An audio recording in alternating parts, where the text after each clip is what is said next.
할렐루야. 이른 새벽 주님의 말씀을 사모하며 새벽 기도의 자리에 참여하신 모든 분들과 또 영상으로 함께 예배하시는 모든 분들에게 날마다 우리의 선한 목자가 되시는 하나님의 평강이 함께 하시기를 주님의 이름으로 축원합니다. 오늘 말씀의 제목은 하나님께 영광 돌리는 삶입니다. 하나님께 영광 돌리는 삶. 고린도전서 6장 1절에서 20절까지의 말씀은 크게 두 부분으로 나누어져 있습니다. 먼저 1절에서 11절은 고린도 교회 내의 분쟁과 또 소송에 대한 권면입니다. 12절에서 20절은 하나님의 성전으로서의 몸입니다. 우리는 대한민국이라고 하는 나라에서 살아갑니다. 그리고 세계에는 약 200여 개의 나라가 있습니다. 그런데 유엔에 가입된 나라는 193개이며 세계 지도에 표시된 나라는 237개가 있다라고 합니다. 한편 우리나라를 KR 혹은 KOR이라고 표기하는 것과 같이 국제 표준 기호를 가지고 있는 나라는 249개가 있습니다. 이런 차이가 발생하는 이유는 나라라고 규정하는 방법이 저마다 차이를 가지고 있기 때문입니다. 그렇지만 일반적으로 하나의 국가라고 인정을 받기 위해서는 세 가지가 필요합니다. 바로 영토와 국민, 그리고 주권입니다. 국가에 땅이 없으면 국가라고 할 수 없습니다. 또 땅이 있어도 그 나라의 국민이라고 할 수 있는 사람이 없으면 국가라고 말할 수가 없습니다. 또 땅과 국민이 있어도 주권을 잃어버리면 국가라고 인정받을 수가 없습니다.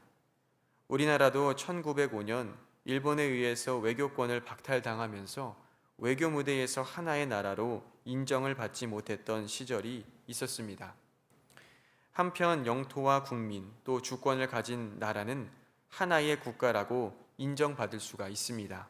그런데 이러한 요소를 지니고 있다라고 할지라도 안정된 나라를 이루기 위해서는 또 다른 제도가 필요합니다. 우리나라를 비롯한 많은 나라들은 안정된 나라를 세우기 위해서 국가의 권력을 세 개로 나누어서 서로 견제와 균형을 맞추어 국가를 운영하도록 하였습니다. 이것을 가리켜 삼권 분립이라고 말합니다.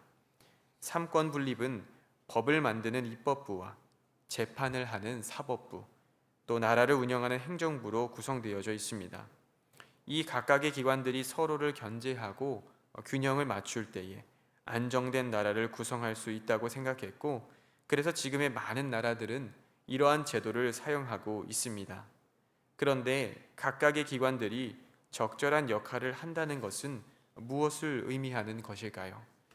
2023년도 우리나라에 접수된 소송은 총 660만 건에 이른다고 합니다.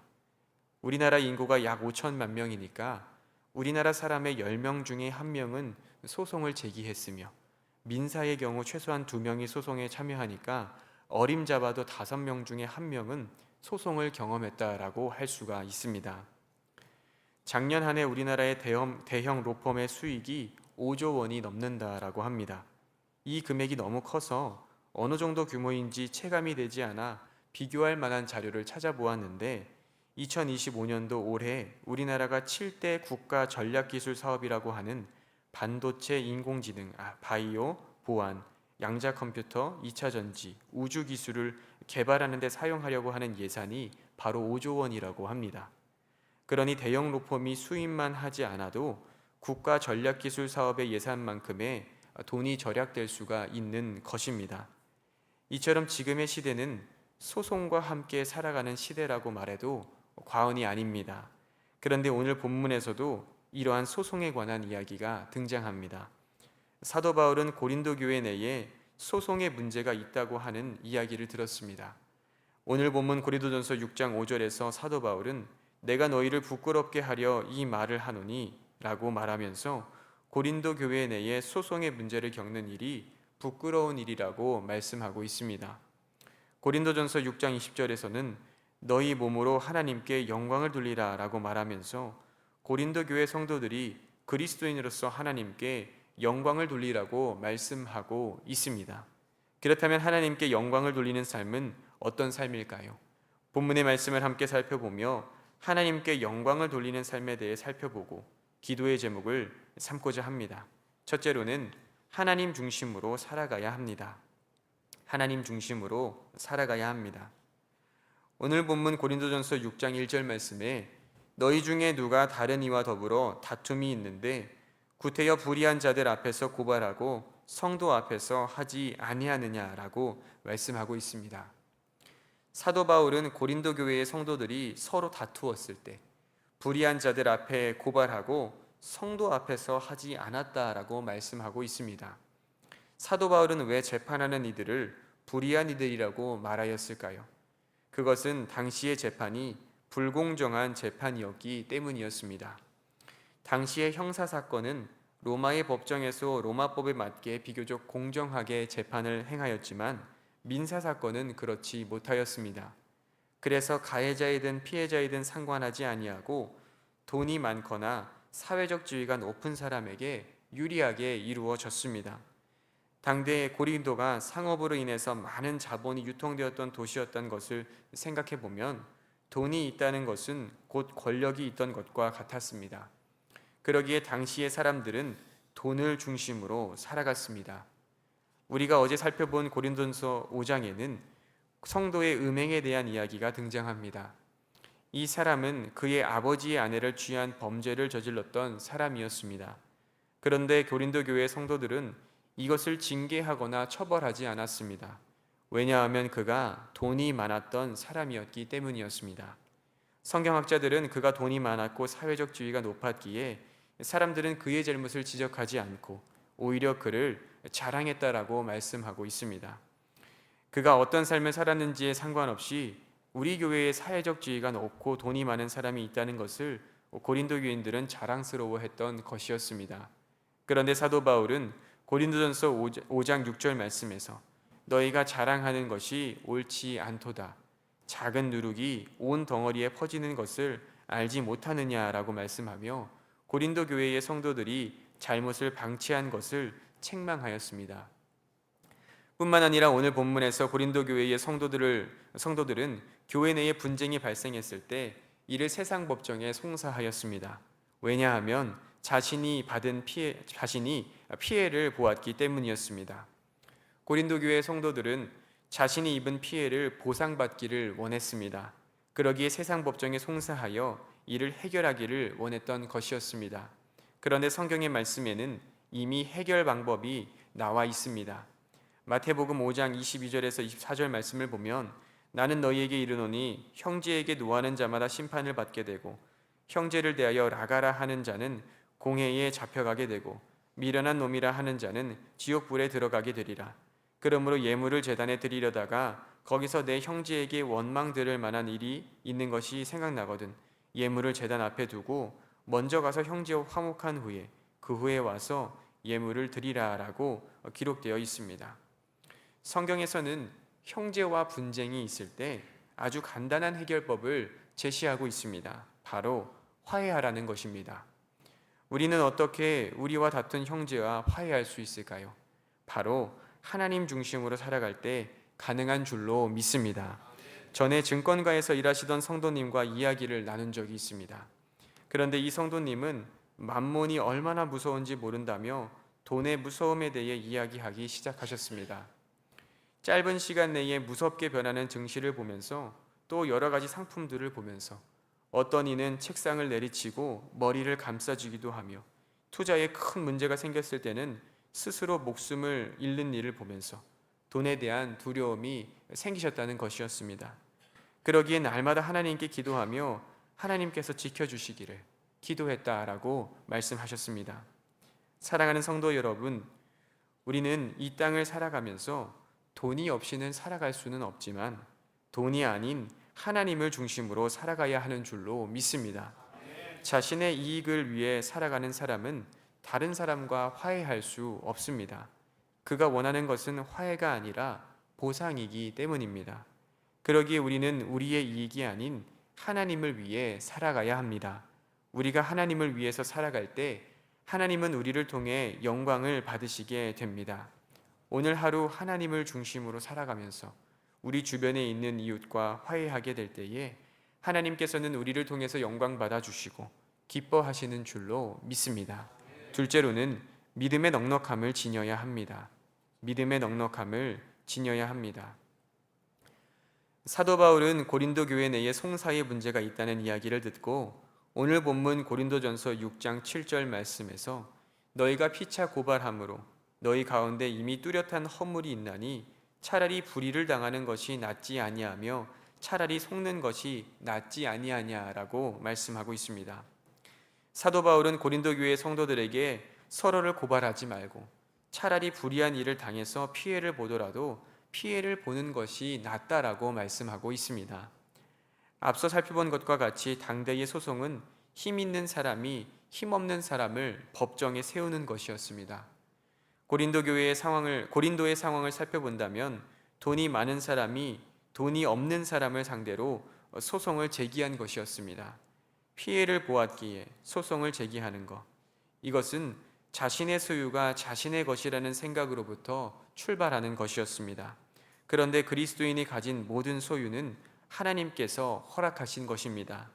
그러기에 돈이 많은 사람이 돈이 없는 사람을 상대로 소송하는 것은 마치 1만 달란트를 탕감받은 사람이 100데나리온 빚진 자를 용서하지 못한 것과 같았습니다. 그리스도인은 이 땅에서 내가 가진 모든 것이 하나님이 주신 것임을 알아야 하는데 고린도 교회의 성도들은 자신들의 소유가 자신들의 것이라고 생각했습니다. 상업과 무역을 통해서 축적한 돈이었기에 자신들의 수고의 대가라고 생각하는 것이었습니다. 그러기에 이 재물은 내가 이룬 것이며 나에게 피해를 주었기에 보상받아야 한다고 생각했던 것입니다. 그런데 사실 우리가 가진 모든 것은 하나님께서 주신 것입니다. 그러기에 우리가 손해를 보았다고 생각할 수도 있지만 하나님께서 주신 것이라는 믿음이 있다면 우리는 우리에게 손해를 입힌 사람을 용서할 수 있습니다. 때로는 우리 삶에서 믿음으로 인하여 손해를 볼 때도 있습니다. 그런데 사실 그리스도인의 삶은 손해를 보는 삶입니다.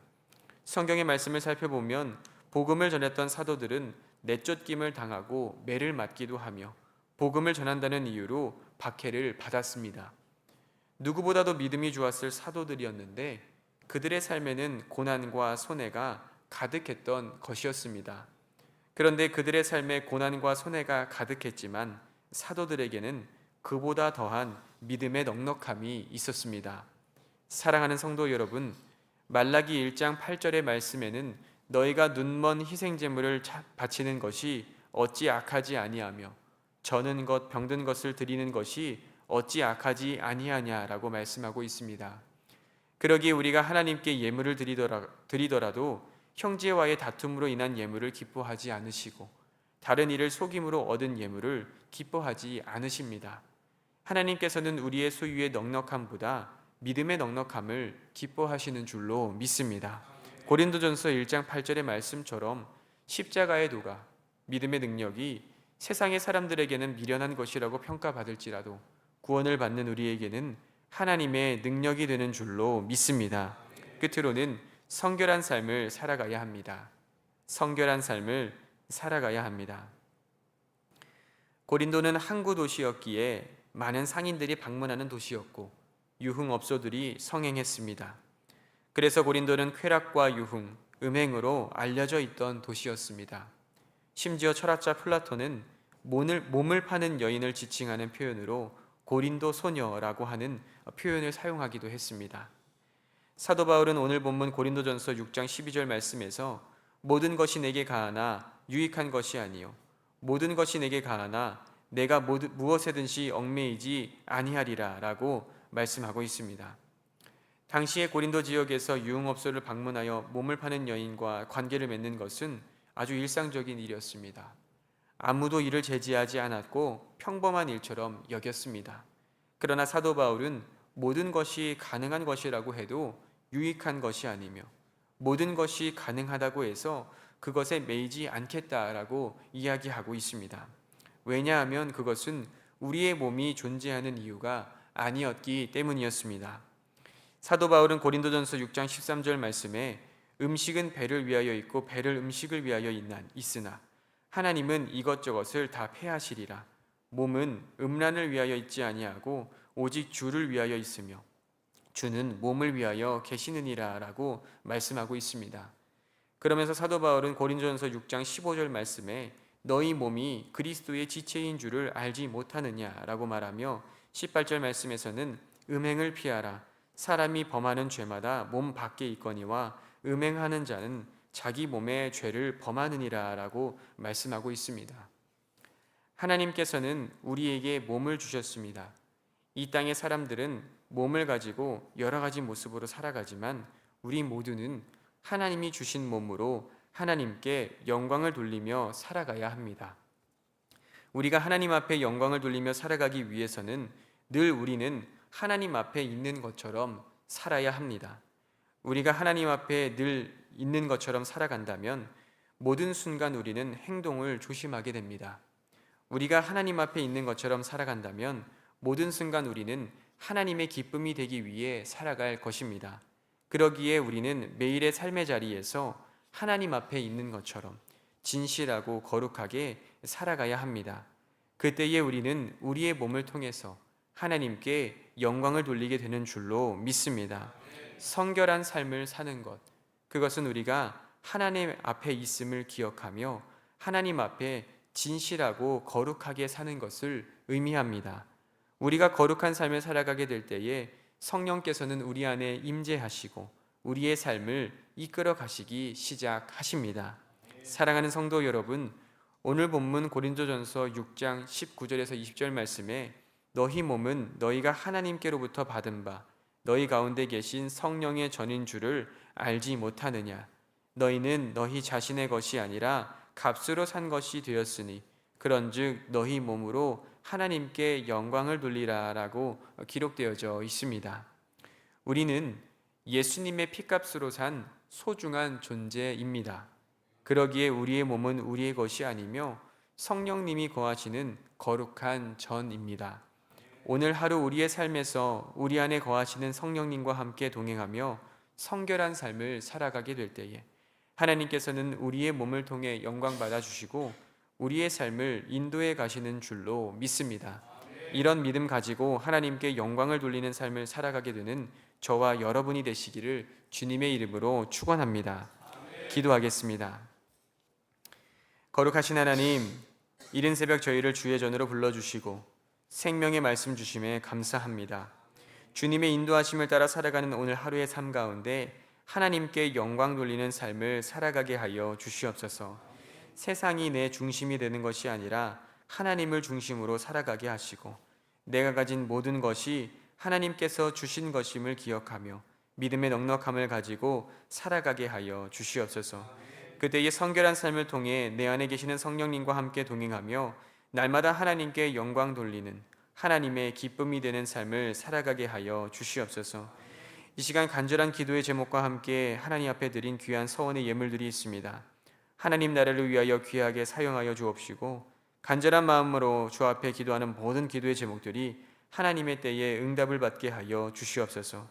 또한 이른 새벽 주의 전에 나와 기도하는 모든 기도의 제목들을 주님 기억하여 주시고 하늘의 문을 열어주시사 하나님을 만나고 하나님의 뜻을 깨닫게 되는 복된 은혜가 있게 하여 주시옵소서.